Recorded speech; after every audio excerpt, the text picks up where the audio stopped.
Olá pessoal, tudo bom? Está na hora de mais uma aula online. E essa aula online vamos abordar temas muito importantes para a matéria de solos. Segundão, é a vez de vocês. Aqui agora coloquei alguns temas para vocês que a gente já trabalhou durante o trimestre. A gente trabalhou em sala de aula, teve todo esse período que a gente está com dificuldade para trabalhar de forma online. Estou trazendo agora um vídeo para vocês abordando esse tema para a gente refletir um pouco mais sobre as questões tão importantes, que são questões que vão ter conhecimento prévio para vocês quando vocês forem interpretar a análise solo.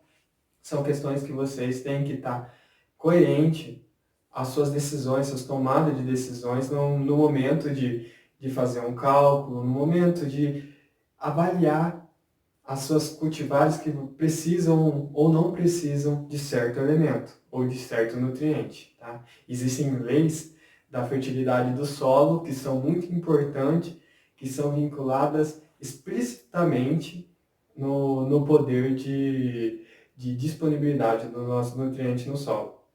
E aqui eu começo então com a importância da fertilidade dos solos.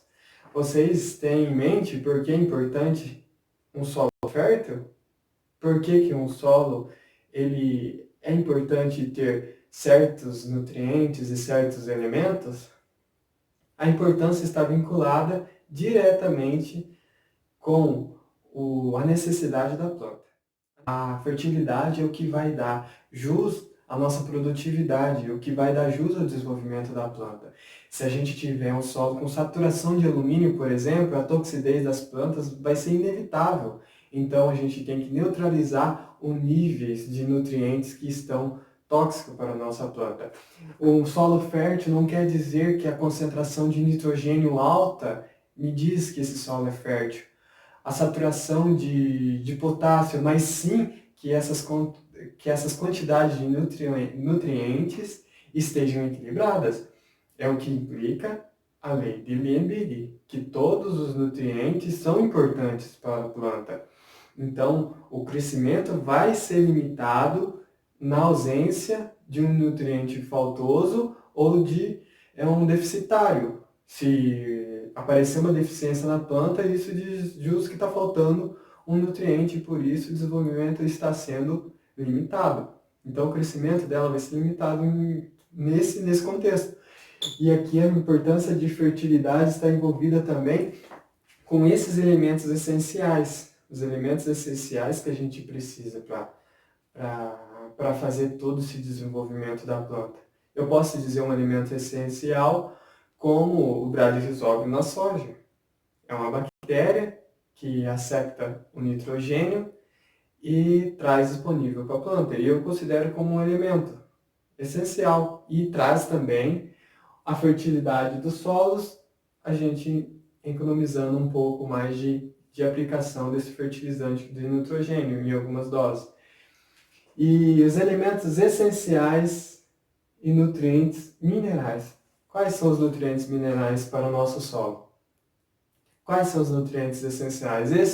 Essas duas perguntas são fáceis de responder. Um elemento essencial pode ser a água, pode ser o carbono, e a gente já vai entrando nos nutrientes minerais, que é o nitrogênio, o fósforo, o potássio, o magnésio, o enxofre, daí manganês, molibdênio, ferro, zinco, cobre, e por aí vai. Se eu esquecer de algum, vocês avisam lá no comentário. E então, a gente pode classificar macronutrientes e micronutrientes como macronutrientes absorvidos em grandes quantidades e micronutrientes absorvidos em pequenas quantidades. Mas voltando à lei de Liebig, não quer dizer que os pequenos nutrientes absorvidos em pequenas quantidades, eles não devem ser considerados, porque eles são aqueles que podem limitar o crescimento da minha planta. Então tá bom? Então, macronutrientes, quais são? Os que são absorvidos em grandes quantidades. Nitrogênio, fósforo, potássio, magnésio, cálcio e enxofre. São 6 macronutrientes que são absorvidos em grandes quantidades. Micronutrientes, os que são absorvidos em pequenas quantidades, são eles o boro, cloro, ferro, zinco, manganês e molibdênio. São esses que são absorvidos em pequenas quantidades. E a lei do mínimo, ela está sendo explicada bem melhor num vídeo anterior que eu postei aí no YouTube, mas é aquilo que eu falo, que o crescimento de uma planta pode ser limitado pela falta de um nutriente ou por um nutriente deficitário. Então, pode ser limitado através dessas questões. Pode assistir o vídeo que está falando mais sobre isso. E para explicar a lei dos incrementos decrescentes, o que seria essa lei? Essa lei, que ela foi proposta, né, por esse alemão, Mitscherlich, ou lei dos incrementos decrescentes, ela se aplica quando doses crescentes de um nutriente e o aumento na produção é elevado inicialmente, mas decresce sucessivamente. O que aconteceu nessa região A do meu gráfico, e aqui está mostrando nesse perfil que está dizendo que são em sacas. Aumentei uma dose, o aumento foi crescente. Quando está nessa região B, começa a dose não surtir tanto efeito mais. Quer dizer que eu estou gastando nas doses do meu nutriente, pode ser, vamos considerar que fosse nitrogênio aqui no milho ou na soja, pode dizer que eu estou aumentando a minha dose, mas ela não está respondendo da mesma forma. E quando chega nessa parte do C, essa dose acaba sendo de maneira que ela vai responder negativamente. Então, acontece essa pequena curva aqui. Ela responde negativamente. E essa pequena curva aqui, o que a gente diz, curva de resposta. Essa pequena curva é uma curva de resposta que é consequente à minha aplicação de doses e a minha produtividade em sacas. Ela vai recorrer dessa forma, formando essa curva. É uma curva de resposta que ela vai começar a decrescer em vez de aumentar. Essa lei dos incrementos decrescentes, ela implica que a gente tem que abreviar o nosso tratamento na primeira dose. Que é aqui que a gente vai ter uma resposta, uma curva de resposta melhor.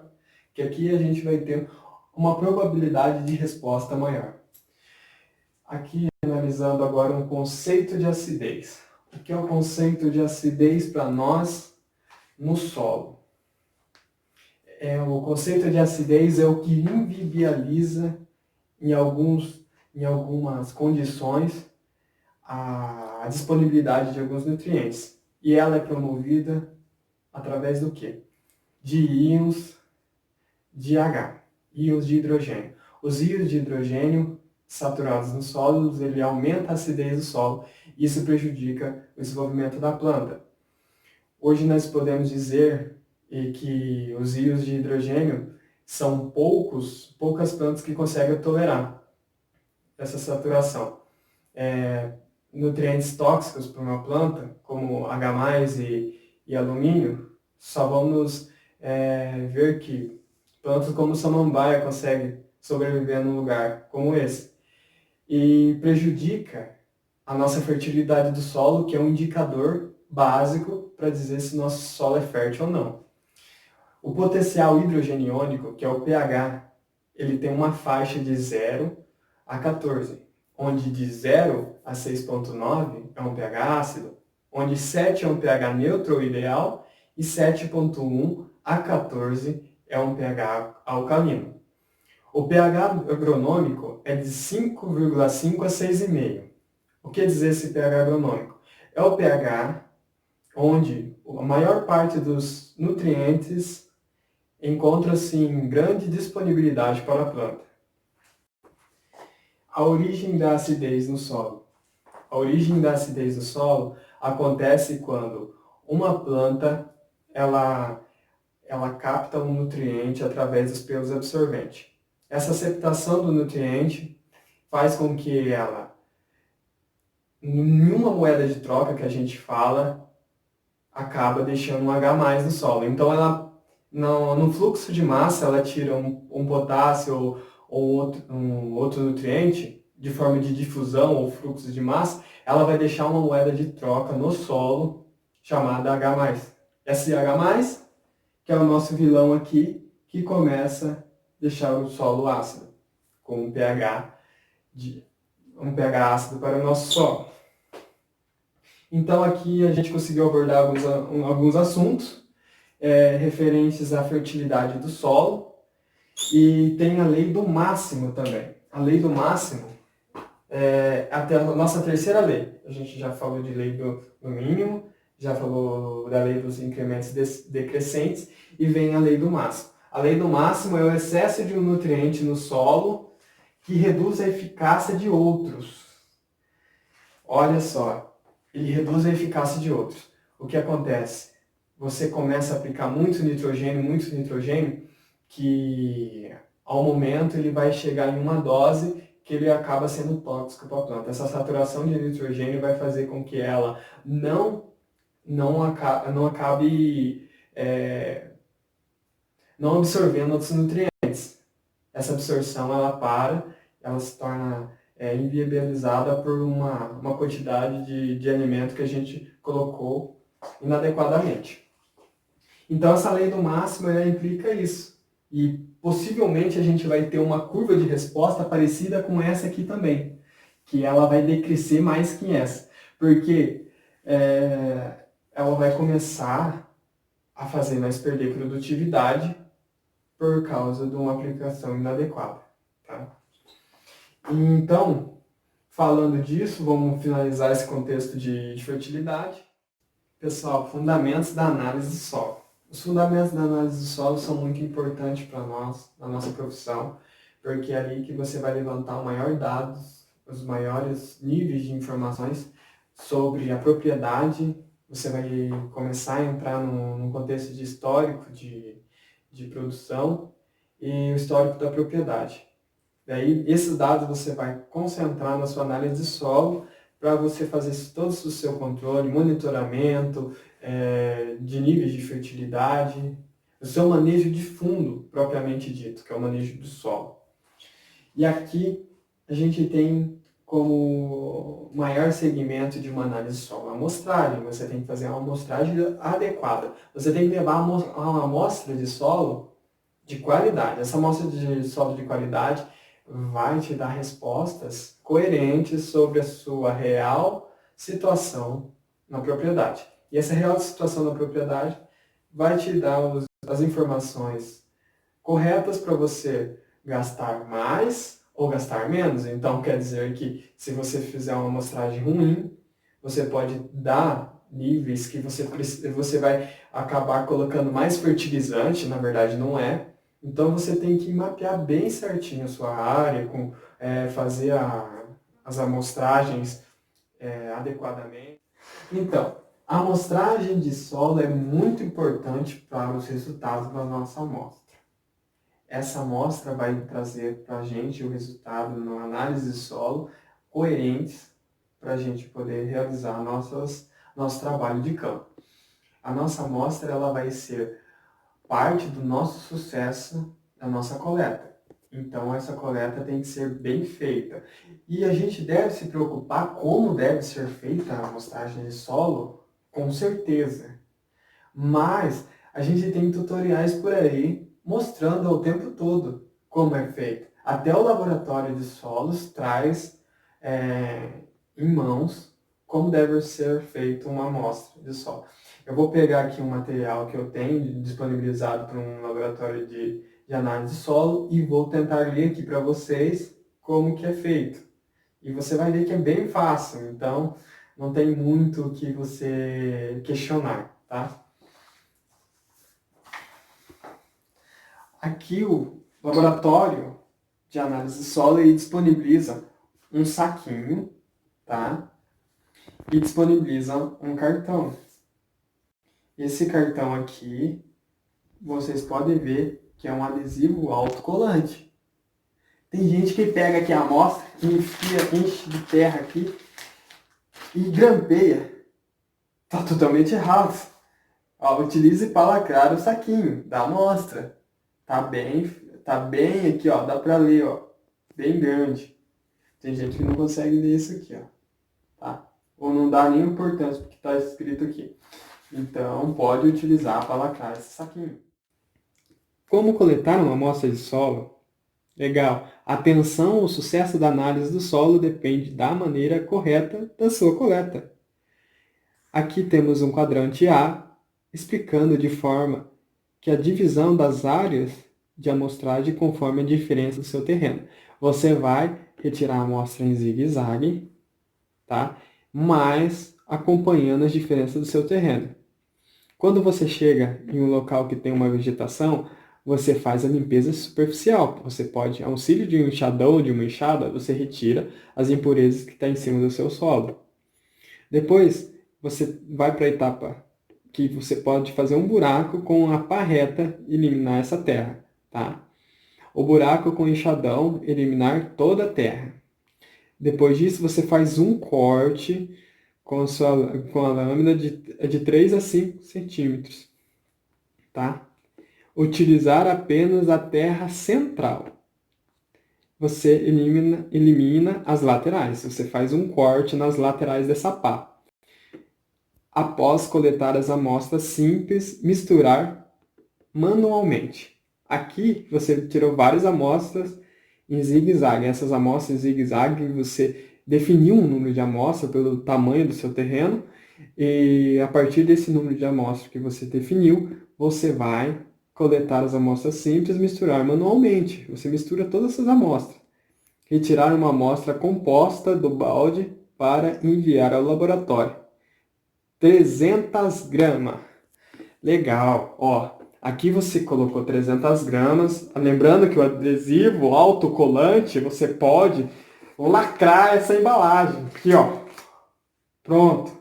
Lacrou a embalagem, tá tudo certo. Não precisa grampear, tá? Não precisa grampear. Tudo certo. Beleza. Posso mandar um balde de terra? Pode. Você pode mandar um balde de terra. Mas não é preciso. Você tem um saquinho desse tamanho para colocar um pouco, uma medida. Essa medida já é suficiente para poder estar fazendo a análise só. Posso mandar tudo úmido? Claro, não precisa mandar aqui numa lama, né? Você pode mandar tudo úmido, que eles vão conseguir secar a amostra. Normalmente tem gente que manda um barro, né? Então, espera secar um pouquinho. Não, se tiver um pouco molhado, não tem problema. Mas são alguns problemas que é fácil de resolver e todo mundo sofre. Uma análise vai ser dessa forma aqui, não vou mostrar o laboratório, porque eu não estou ganhando para isso. E olha só, uma análise de solo. Deixa eu... Aqui, ó. Então, foi feita uma análise de solo aqui, tá? Essa análise de solo tem os níveis aqui de cálcio, magnésio, potássio, CTC efetiva, que eu vou estar falando para vocês. Espero estar falando para vocês já dentro da sala, para nós realizar todos aqueles cálculos que vocês amam, tá?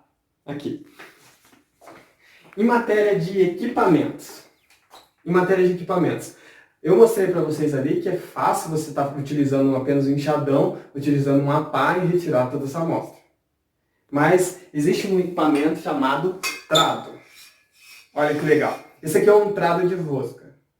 Esse trado de rosca a gente consegue tirar uma amostra aqui apenas girando ele no solo. Você também tem que fazer a limpeza do local. Você faz a limpeza, tira a impureza e tira a sua amostra de solo com um nível de eficiência bom.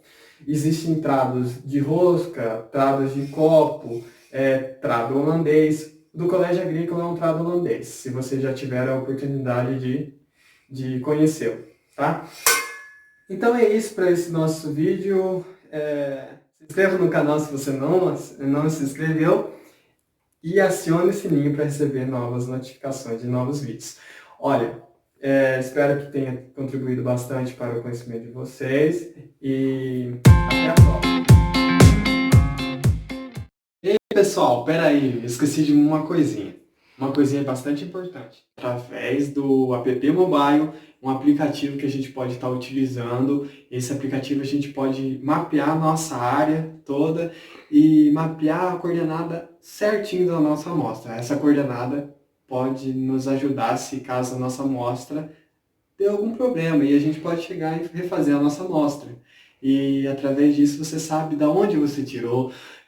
Se você vai fazer outra análise, você pode tirar de locais diferentes para ter uma informação mais precisa. É um aplicativo que vai ajudar vocês. Eu vou mostrar uma foto de uma área que eu fiz um mapeamento de umas amostras que eu retirei para fazer uma análise solo. Então, confira aí, tá bom? Obrigado, pessoal. Tchau.